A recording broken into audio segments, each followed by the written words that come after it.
Now to discuss this is Congressman Jamie Raskin, a Democrat from Maryland, and of course the ranking member on the House Oversight Committee. Congressman, thank you so much for joining us. We appreciate it. And just tell us right out of the gate, why take such an aggressive preemptive stance on impeachment now? Talk us through the timing and the thought process as it relates to the release of this memo.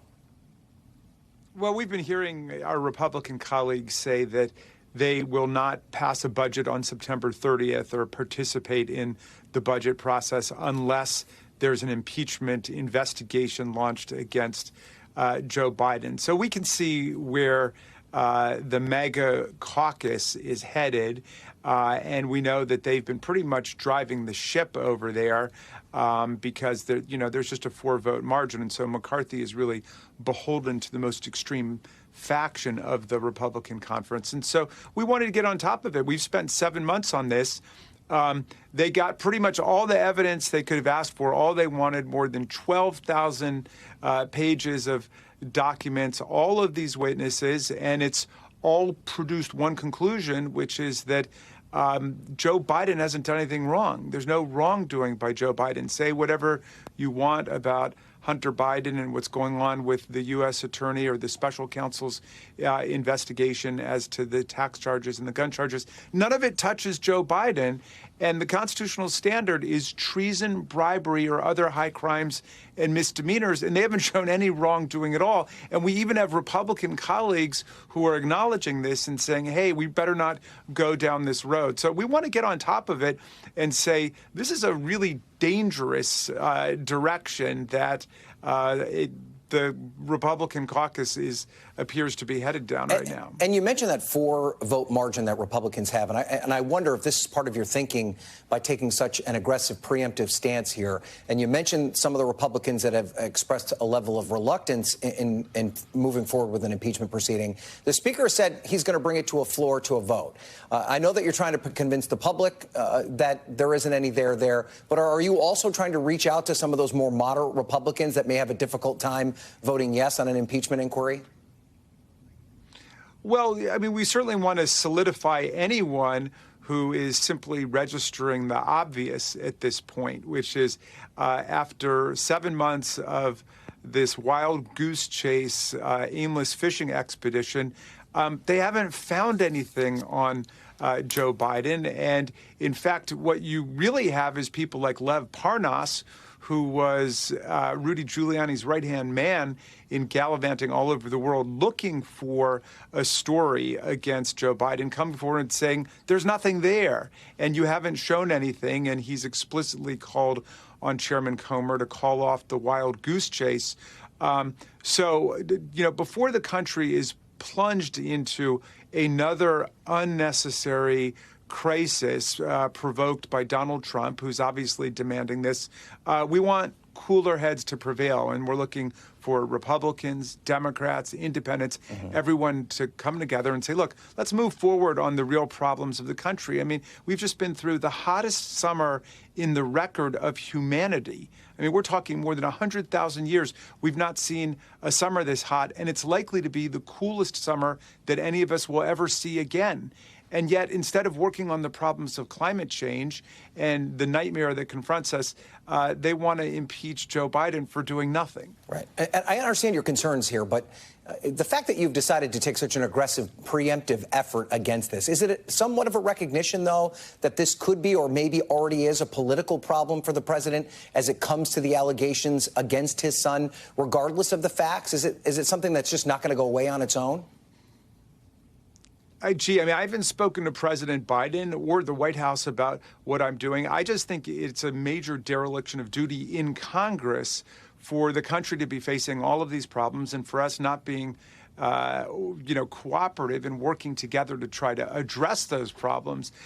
President Biden has reached out numerous times to the Republicans on the Infrastructure Act. I was there for 4 years. We had an infrastructure week, an infrastructure month, infrastructure day under Donald Trump. We just had no infrastructure bill. And Joe Biden brought us one in, I think, his second month in office, and we got it done. $1.2 trillion investment in the roads and the bridges and the highways and the internet and so on. Well, we can do that same kind of work. Why would we want to drag ourselves down into impeachment over a non-scandal. And I think it's because Donald Trump, who's obviously running for president, doesn't want to be the only guy on the ballot who's been impeached before. But he was impeached for good reason. He incited a violent insurrection against the Union, as determined by the House of Representatives, and in a 57-43 vote over on the Senate side. So let's talk, though, about the political implications of this. And I do want to show you a recent poll about the allegations as it relates to Hunter Biden and how that impacts the president.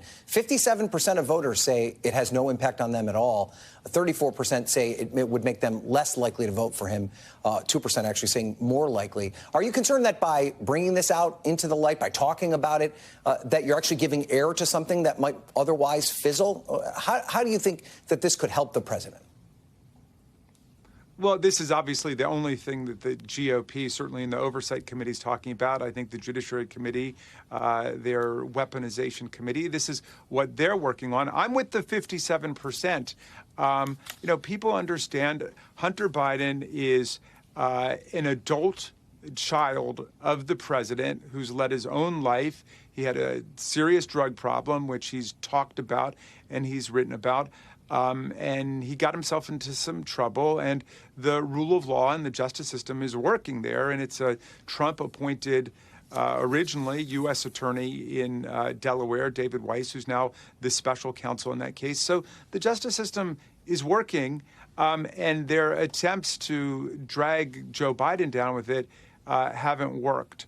But I hope that they look at it and say it's not worth going forward on that. And then we can work together on a whole bunch of serious issues that are confronting the country, including gun violence, which is out of control. Right. And we should put our heads together and come up with meaningful gun safety solutions, like a universal violent criminal background check. That's the kind of thing that the voters are expecting us to do and the people want us to do. All right. Well, but let me just ask you, though, about the president's current standing as a supporter of the president. And I'm going to show you another poll. And this is a poll of Democrats. And it's Democrats who overwhelmingly say they would prefer a different candidate than the incumbent president, 67% to 33%. I understand the effort that you're making here to try and stave off impeachment, or at least slow down the impacts of impeachment. But there are issues regarding his age and some other things that seem to be resonating in this polling. Are you concerned that there's a lack of energy around the president's campaign as he seeks re-election at such a crucial time? You know, I just completed a cross-country tour. I went to 9 states. I was in Colorado. I was in Michigan. I was in Pennsylvania. I've been all over the country. I'm in Kentucky right now. People definitely raise age as a concern, both about Trump and Biden, and people are asking when there will be a generational transformation in our politics, and undoubtedly that will come.